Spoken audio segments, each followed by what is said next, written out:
मैं गीता अजय कुमार सीरीज़ के साथ। आज हम स्टार्ट करते हैं अपना सेकंड चैप्टर। जैसे कि आप लोगों को पता है कि फर्स्ट चैप्टर की 2 videos as complete line to line chapter मैं डाल चुकी हूँ अपने चैनल के ऊपर। सो प्लीज़ ये नेट के एग्ज़ाम के लिए बहुत इंपॉर्टेंट है, तो प्लीज़ इसे इस वीडियो को देख लीजिएगा। आज हम स्टार्ट करते हैं अपना सेकेंड चैप्टर। यहाँ से सेकेंड चैप्टर है structure and isomerism in coordination compound. कि कोऑर्डिनेशन कंपाउंड के अंदर जो स्ट्रक्चर्स होती है उसमें कैसे आइसोमर्स, मतलब डिफरेंट आइसोमर कैसे होते हैं और उनकी प्रॉपर्टीज़ क्या है एंड उनकी स्ट्रक्चर्स कैसे हैं। ठीक है, तो बेसिकली हम इस चैप्टर के अंदर आइसोमर के बारे में पढ़ेंगे। ठीक है, सो कोऑर्डिनेशन नंबर कैसे डिटरमाइन होता है कि कोई भी लिगेंड कितने एटम अपने कितने इलेक्ट्रॉन डोनेट करेगा मेटल आयन को, तो उसको हम बोलते हैं कोऑर्डिनेशन नंबर। ठीक है, तो जनरली हम पढ़ते हैं 4 वाले कोऑर्डिनेशन नंबर और 6 वाले, ये बहुत कॉमन होते हैं। ठीक है, जो पढ़े जाते हैं जनरली। लेकिन वैसे 2 के भी होते हैं, 5 के भी होते हैं, 7 के भी होते हैं। डिफरेंट कोऑर्डिनेशन नंबर के डिफरेंट कंपाउंड होते हैं। ठीक है, so coordination number and geometry of the complex किसके ऊपर डिपेंड करती है? एक तो मेटल ऑफ साइज, मेटल किस साइज का है, अगर छोटा मेटल है या बड़ा मेटल है। अगर छोटा मेटल है तो कोऑर्डिनेशन नंबर कम रखेगा, अगर लार्ज मेटल है तो ज़्यादा लिगेंड को ऑक्यूपाई कर सकेगा, तो इसलिए वो डिपेंड करता है मेटल के साइज़ के ऊपर। सेकंड डिपेंड करता है साइज ऑफ द लिगेंड, कि लिगेंड किस साइज़ का है। अगर लिगेंड स्मॉल साइज का है तो मोर नंबर ऑफ लिगेंड अटैच हो सकते हैं। अगर लिगेंड लार्ज साइज के हैं तो स्टेरिक हिंड्रेंस की वजह से कम नंबर ऑफ लिगेंड अटैच होंगे। ठीक है, थर्ड क्या है? Electronic interaction and number of D electron in metal ion, कि डी इलेक्ट्रॉन कितने हैं, मतलब जो मेटल आयन हम यूज़ कर रहे हैं उसके अंदर डी इलेक्ट्रॉन कितने हैं। अगर मोर नंबर ऑफ डी इलेक्ट्रॉन होंगे तो कोऑर्डिनेशन ज्योमेट्री अलग होगी, लेस नंबर होंगे तो अलग होगी, वो हम आगे देखेंगे। ठीक है, फोर्थ है whether the ligand form pi bond with metal और आयन और नॉट, कि जो लिगेंड हम यूज़ कर रहे हैं वो पाई बॉन्ड बना सकता है या नहीं। अगर वो पाई बॉन्ड बना सकेगा तो कोऑर्डिनेशन नंबर कम होगा, अगर नहीं बना सकेगा तो मोर नंबर ऑफ लिगेंड्स अटैच हो सकेंगे। ठीक है, सो हम कह द मेटल एटम और ion of larger size 4D and 5D series transition metal and lanthanoid favor the formation of complex of higher coordination number। इसमें वो क्या कह रहा है कि जनरली क्या है कि जो मेटल है, द मेटल एटम और आयन ऑफ लार्जर साइज, जो भी मेटल एटम है अगर वो बड़ा साइज का है या 4D 5D सीरीज़ के ट्रांजिशन मेटल है या फिर लेंथेनॉइड्स हैं, वो क्या करेंगे? हायर कोऑर्डिनेशन नंबर रखेंगे, है ना, क्योंकि मेटल का साइज बड़ा होगा तो ज़्यादा लिगेंड्स को ऑक्यूपाई कर पाएगा, तो वो लार्ज, उनके कोऑर्डिनेशन नंबर क्या होंगे? ज़्यादा होंगे। ठीक है, उसके बाद क्या है? बल्कि ligand often form complex of low coordination number. अगर लिगेंड हमारा बल्कि है, अब सोचो कोई स्पेस है, उस स्पेस के अंदर ठीक है, मोटे मोटे 2 लोग आ सकेंगे या पतले 4 लोग आ सकेंगे। सिंपल एग्जांपल है ये। ठीक है, बुरा मत मानना, लेकिन एग्जांपल है ये। तो मोटे लोग कम आ पाएंगे ना, तो इसलिए अगर बल्कि लिगेंड है तो कम आ पाएंगे। ठीक है, and smaller size of ligand क्या करेंगे? हायर कोऑर्डिनेशन नंबर बनाएंगे। ठीक, उसके बाद क्या हमारे पास? On the other hand metal cation which lie in the right of the period are in rich D electron form. अगर राइट साइड में हमारे एक लिगेंड है कोई भी, ठीक है, राइट साइड में जो मेटल है हमारे, उनके पास क्या है? डी इलेक्ट्रॉन ज़्यादा होंगे। ठीक है, डी इलेक्ट्रॉन ज़्यादा होंगे तो और ज़्यादा और इलेक्ट्रॉन की उन्हें ज़रूरत नहीं है, तो वो क्या करेंगे? वो लो कोऑर्डिनेशन नंबर रखेंगे। ठीक है, एग्जाम्पल है इसके प्लेटिनम क्या हो? डी इलेक्ट्रॉन इसके अंदर D10 होता है अप्रोक्स, या D8 होता है। ठीक है, तो ये क्या करेंगे? ये कोऑर्डिनेशन नंबर लो बनाएंगे। ठीक है, ऐसे अगर लेफ्ट हैंड साइड में होंगे जिनके डी इलेक्ट्रॉन कम होंगे तो वो क्या करेंगे? वो ज़्यादा कोऑर्डिनेशन नंबर रखेंगे। ठीक है, अब जो पाई मल्टीपल बॉन्ड बना सकते हैं उनका कोऑर्डिनेशन नंबर भी लो होगा, जैसे कि MnO4, क्रोमियम O4, तो ये क्या मल्टीपल बॉन्ड बना सकेंगे, मतलब पाई बॉन्ड बना सकते हैं, तो इनका कोऑर्डिनेशन नंबर लो होगा। ठीक है, क्योंकि ये एक ही लिगेंड 2 बॉन्ड बना लेगा, वो दूसरे लिगेंड को आने की जगह नहीं देता। ठीक है, सो ये हो गया हमारे अंदर। वैसे तो ये क्या है? The coordination number 2, 4 and 6 are most common. जो कॉमन कोऑर्डिनेशन नंबर क्या है वो है 2, 4 और 6। ठीक है, सो 1 मिनट। तो पहले हम पढ़ते हैं कोऑर्डिनेशन नंबर 2 वाले। अब कोऑर्डिनेशन नंबर 2 का मतलब क्या है कि किसी मेटल के साथ 2 लिगेंड जुड़े होंगे। ठीक है, 2 लिगेंड होंगे तो स्ट्रक्चर कैसी बनाएगा? वो लीनियर बनाएगा। ठीक है, कौन से कॉम्प्लेक्स हो सकते हैं? जिनकी कॉन्फ़िगरेशन D10 स्पीसीज, मतलब उनको इलेक्ट्रॉन और चाहिए नहीं, कम से कम लिगेंड चाहिए। तो copper plus, Ag plus, copper, silver, gold और मरकरी, ये सब क्या बनाएंगे? D10 कॉन्फ़िगरेशन के हैं, तो ये लीनियर स्ट्रक्चर बना सकते हैं, मतलब 2 कोऑर्डिनेशन नंबर वाले बनाएंगे ये। ठीक है, वैसे स्टेबल नहीं होते हैं बट फॉर्मेशन हो सकती है इनकी। These complex are typically unstable towards the further addition. अगर इसके ऊपर कोई और एडिशन होगी फर्दर तो ये अनस्टेबल कॉम्प्लेक्स बनाएंगे। ठीक है, the cyano complex AgAu with coordination number 2 are less stable as they exist at bis cyano complex.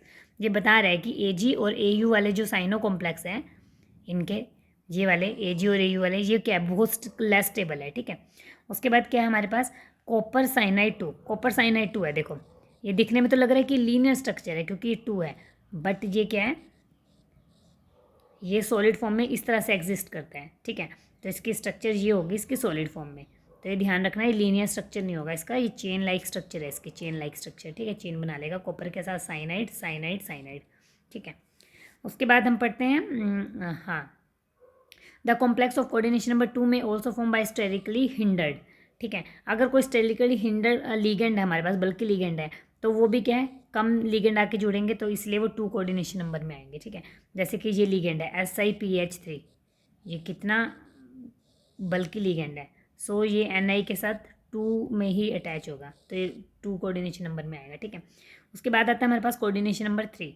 3 में क्या होंगे, ट्राइगोनल प्लानर स्ट्रक्चर बनाएगा 3 में, ठीक है, या तो ये स्ट्रक्चर बनेगी या ट्राइगोनल पिरामिडल, या फिर किसी के पास लोन पेयर होंगे तो वो ट्राइगोनल पिरामिडल स्ट्रक्चर बनाएंगे, ठीक है।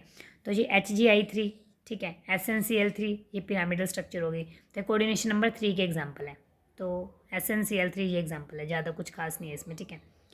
नेक्स्ट आते हैं हमारे पास कोऑर्डिनेशन नंबर 4। 4 क्या है, बहुत कॉमन जीमेट्री है ना, हमने पढ़ा है ना, 4 और 6 बहुत कॉमन जीमेट्री है। तो 4 कौन कौन से बना सकते हैं, 4 बना सकता है या तो टेट्राहेड्रल, ठीक है, या स्क्वायर प्लानर, ये 2 ज्योमेट्री बन सकती है 4 से, ठीक है। अब हम ये देखेंगे कि किसमें टेट्राहेड्रल बनेगी और किसमें स्क्वायर प्लानर बनेगी, ठीक है। Tetrahedral complex are favoured when the ligand are large. Tetrahedral के अंदर ना जो लिगेंड अरेंज होते हैं ना, इनके अंदर जो इसका एंगल होता है ना, ये लार्ज एंगल होता है, तो लिगेंड अगर लार्ज होंगे ना तो बड़े एंगल पे होंगे ये एक दूसरे के साथ, तो ये ज़्यादा स्टेबल होंगे। तो लार्ज लिगेंड जिनके होंगे वो टेट्राहेड्रल कॉम्प्लेक्स बनाएंगे, ठीक है। मोर देन 90 डिग्री पे, 100 कितने पे होता है इसका, 104 डिग्री, 109 डिग्री के आसपास, 109 डिग्री के आसपास एंगल होता है इसका, ठीक है। तो large ligand like chlorine, bromine, iodine या किसी के साथ भी इस तरह के लिगेंड जुड़े हुए ना तो वो टेट्राहेड्रल कॉम्प्लेक्स बनाएंगे, ठीक है। एंड ये लार्ज होने चाहिए और सेंट्रल मेटल क्या होना चाहिए, स्मॉल होना चाहिए, ठीक है। और कॉन्फ़िगरेशन क्या होनी चाहिए, या तो D0 या D10 मैक्सिमम, मतलब है मैक्सिमम केसेस में D10 एंड D0। एक minute,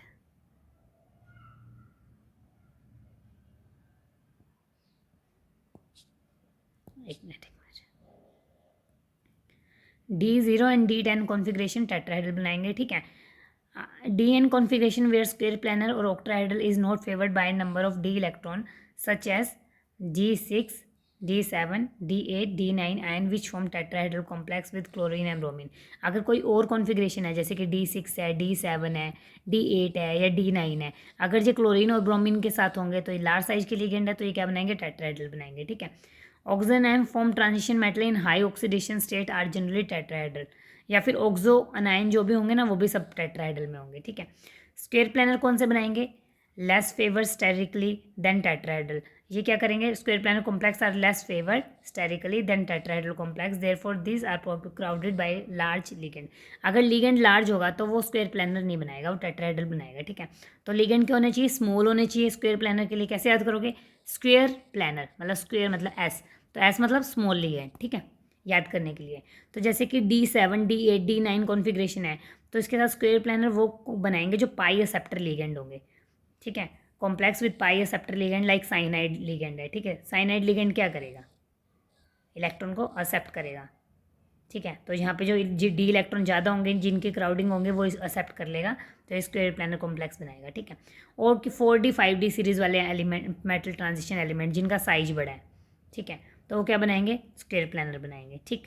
for example PDCl4, PTCl4, Cl है लेकिन स्क्वायर प्लानर है, क्यों है, क्योंकि मेटल ऐसा है, मेटल 4D और 5D वाला है। पहले मेटल को प्रेफरेंस देंगे कौन सी सीरीज़ का है, उसके बाद लिगेंड को प्रेफरेंस देंगे, ठीक है। ये हो गया। नेक्स्ट है कोऑर्डिनेशन नंबर 5। 5 क्या है, बहुत कॉमन, लेस कॉमन है। 5 कौन कौन से बनाते हैं, स्क्वायर पिरामिडल बनाएगा, स्क्वायर पिरामिडल या फिर ट्राइगोनल बाई पिरामिडल, TBP या स्क्वायर पिरामिडल, ठीक है। तो क्या होता है इसमें, both this geometry undergo some distortion, दोनों ज्योमेट्री के अंदर डिस्टोर्शन होता है। तो क्या होती है, दोनों ज्योमेट्री एक दूसरे में इंटर कन्वर्टेबल होती है, कि कभी ये SP हो जाएगा स्क्वायर पिरामिडल, कभी ये TBP हो जाएगा, ठीक है। अब जैसे कि कुछ कॉम्प्लेक्स ऐसे हैं जैसे कैडमियम Cl5 है, ये ट्राइगोनल बाई पिरामिडल ही बनाता है, ठीक है। और SbC6H5 है, ये स्क्वायर पिरामिडल बनाता है। कैसे याद करोगे, एक्चुअली ना ये 5 वाले ना थोड़े अनकॉमन है, तो इनको एक दो को याद कर लोगे तो एग्जाम में भी वही एग्जाम्पल आते हैं। जैसे कि SbC6H5 है, ये प्रीवियस ईयर का क्वेश्चन है। तो ये क्या है, SB मतलब S से शुरू हो रहा है तो स्क्वायर पिरामिडल, ठीक है, ये स्क्वायर पिरामिडल बनाएगा। कैडमियम Cl5 है, ये ट्राइगोनल बाई पिरामिडल बनाएगा, ठीक। लेकिन ये जो ज्योमेट्री है जितनी बीच में है, ये क्या करेंगी, ये इंटरमीडिएट में लाई करती हैं। ये क्या करते हैं, ये फ्लक्सोनियल करेक्टर दिखाती है। फ्लक्सोनियल क्या होते हैं, एक स्ट्रक्चर से दूसरे स्ट्रक्चर में चेंज होना। तो कभी ये स्क्वायर पिरामिडल बनती है, कभी टीबी बनती है, ठीक है। अब जैसे कि NiCN5 है ये, ठीक है, can exist both square pyramidal geometry. तो जो दोनों में एग्जिस्ट करती है उनसे क्वेश्चन पूछा नहीं जाता कि इसकी ज्योमेट्री कौन सी है, ठीक है। तो ये दोनों में एग्जिस्ट करती है। अब ये दे रखा है कि FeCO4 है, FeCO5, ये भी दोनों में एग्जिस्ट करती है। तो जो इंटरमीडिएट एज ए रोटेशन बार बार चेंज होती है उसको क्या बोलते हैं, बैरी शूडो रोटेशन। मतलब फ्लक्सोनियल बिहेवियर शो कर रही है, मतलब फ्लक्सोनियल हो रही है, बार बार चेंज हो रही है, ठीक है। नेक्स्ट है FeCO5 कॉम्प्लेक्स। ये वही बता रखा है इसका कि मतलब इसीलिए हम क्या करते हैं, जब ये बार बार चेंज होती है तो हम इसका जब डाटा लेते हैं NMR में तो डिस्टिंग्विश नहीं होता, ठीक है। और हमें एक ही रेजोनेंस पिक दिखाई देती है CO की, कार्बन की, क्योंकि वो बार बार CO एक्सियल इक्विटोरियल में, इक्विटोरियल एक्सियल में चेंज होते रहते हैं। जैसे यहाँ पे ये एक्सियल है, ये इक्विटोरियल है, तो ये दोनों एक दूसरे में चेंज होते रहते हैं, ठीक है। तो इसलिए इन सबका इन्वायरमेंट हमें एक जैसा नज़र आता है। ओके, नेक्स्ट है हमारे पास कोऑर्डिनेशन नंबर 6 के लिए। 6 के लिए तो बहुत कॉमन होती है। 6 में हम क्या करते हैं, जनरली ऑक्टाहेड्रल ज्योमेट्री पढ़ते हैं, ठीक है।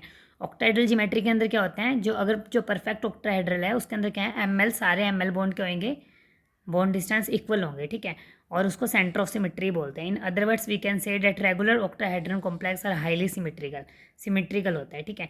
कौन कौन से बनाएंगे, cobalt H2O6, cobalt NH3 6, cobalt CN6, जितने भी 6 वाले हैं सारे क्या बनाते हैं, जनरली ऑक्टाहेड्रल कॉम्प्लेक्स बनाते हैं, ठीक है।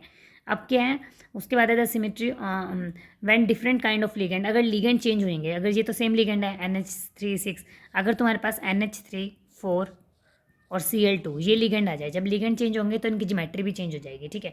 क्या होएगा, there are some type of distortion, जिसको बोलते हैं हम टेट्रागोनल डिस्टोर्शन। मतलब या तो एक्सियल बॉन्ड बड़े हो जाएंगे या फिर इक्विटोरियल बॉन्ड बड़े हो जाएंगे, ठीक है। तो इसको बोलते हैं हम इलोंगेशन या फिर कंप्रेशन। इलोंगेशन होता है ये इलोंगेशन, मतलब ये बॉन्ड इलोंगेट हो गए।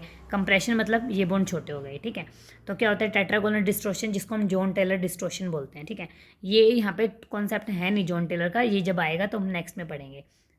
ये अभी सिर्फ इतना है कि इसके अंदर डिस्टोर्शन की वजह से इसकी ज्योमेट्री चेंज हो जाती है, ठीक है। एक है हमारे पास ट्राइगोनल डिस्टोर्शन नाम से कॉन्सेप्ट। उसमें क्या होता है, ये कितने कॉर्नर है, 1 2 3 4 5 6, ये ऑक्टाहेड्रल ज्योमेट्री है, बट ये थोड़ी थोड़ी डिस्टोर्ट होके ये किस तरह की ज्योमेट्री दिख रही है, ट्राइगोनल एंटी प्रिज्म टाइप की ज्योमेट्री दिख रही है, ठीक है। तो ये डिस्टोर्शन होता है। If the ligand of a regular octahedral complex, अगर डेक्टो is replaced by chelating ligand, अगर हम इसको किसी चिलेटिंग लिगेंड से रिप्लेस कर देते हैं, ठीक है, the symmetry of the regular octahedral is reduce to, तो इसकी सिमेट्री रिड्यूस हो गई ऑक्टाहेड्रल टू D3 आ जाती है। पहले हमारे पास ऑक्टाहेड्रल थी, अगर हमने इसको किसी चिलेटिंग लिगेंड के साथ रिप्लेस कर दिया, ये चिलेट हुआ, ये चिलेट हुआ, ये चिलेट हुआ, तो इसकी ज्योमेट्री कैसे बन गई है, ये बन गई D3, ठीक है। तो इसको D3 बोलते हैं, ये इंपॉर्टेंट है, ठीक है। उसके बाद हमारे पास the complex having trigonal prismatic geometry are rare. जो ट्राइगोनल प्रिज्मेटिक ज्योमेट्री है ये क्या बहुत रेयर होते हैं। तो इसके कुछ एग्जांपल है, जैसे कि सल्फाइड्स वाले कंपाउंड है, ठीक है, या फिर जिरकोनियम CH3 वाले, जिसमें लीगेंड बहुत बड़ा साइज का होगा। तो ये क्या होंगे, ये ट्राइगोनल प्रिज्मेटिक ज्योमेट्री शो करेंगे 6 कोऑर्डिनेशन नंबर के साथ। अगर आपको मेरी स्पीड हाई लग रही है तो आप प्लीज़ मुझे कमेंट बॉक्स में बता दीजिएगा, सो डैट कि मैं नेक्स्ट वीडियो और स्लो और अच्छे से बनाऊँ। हायर कोऑर्डिनेशन नंबर और क्या होंगे, जो कोऑर्डिनेशन नंबर 7 भी क्या है, ज़्यादा कॉमन नहीं है। 7 में कौन कौन से बनाते हैं, पेंटागोनल बाईपिरामिडल, ठीक है, ये है पेंटागोनल बाईपिरामिडल। ये है तुम्हारे पास कैप ऑक्टाहेड्रल, ठीक है, ये है कैप ट्राइगोनल प्रिज्म, कि ट्राइगोनल प्रिज्म है उसके ऊपर कैप लगा दी है, ठीक है। ये इस तरह की ज्योमेट्री है। ये हाँ, ये देख सकते हो आप कि जिरकोनियम कहाँ गया, हाँ हाँ, ZrF7, इसके अंदर ज्योमेट्री कौन सी है, पेंटागोनल बाईपिरामिडल, ठीक है। ये क्या है, NbF7, इसके अंदर कौन सी है, कैप ऑक्टाहेड्रल, ठीक है। और ये कैप ट्राइगोनल प्रिज्म, ये बता रखा है जस्ट सिंपल। अगर 8 कोऑर्डिनेशन नंबर है तो स्क्वायर एंटी प्रिज्मेटिक है, ठीक है, 8 के साथ। ये इसका एग्जाम्पल एक यही है, CN8, ठीक है। अगर तुम्हारे पास नेक्स्ट 9 कोऑर्डिनेशन नंबर है, तो 9 के साथ क्या होगा, 9 की ज्योमेट्री होती है ये इस तरह की, इसका स्ट्रक्चर का नाम नहीं दे रखा, तो 9 10 ये आते नहीं है। 12 उन्हीं में फॉलो करते हैं जो लेंथेनॉइड्स होते हैं, जनरली लेंथेनॉइड्स बनाते हैं 12 वाला, ये इसका एक एग्जांपल है बहुत कॉमन। वैसे 6 दिख रहा है बट ये एज ए बाइडेंटेट बिहेव करता है लेंथेनॉइड्स के केस में, ठीक है, क्योंकि लेंथेनॉइड लार्ज साइज के होते हैं, लार्ज साइज होते हैं तो ज़्यादा लिगेंड को ऑक्यूपाई कर सकते हैं, ठीक। आइसोमेरिज्म वाला कॉन्सेप्ट हम कल की क्लास में करेंगे, ठीक है। अगर आपको मेरी वीडियो अच्छी लगे तो प्लीज़ प्लीज़ लाइक कर दीजिएगा, सो डैट मैं नेक्स्ट वीडियो बनाने के लिए मोटिवेट हूँ। Thank you.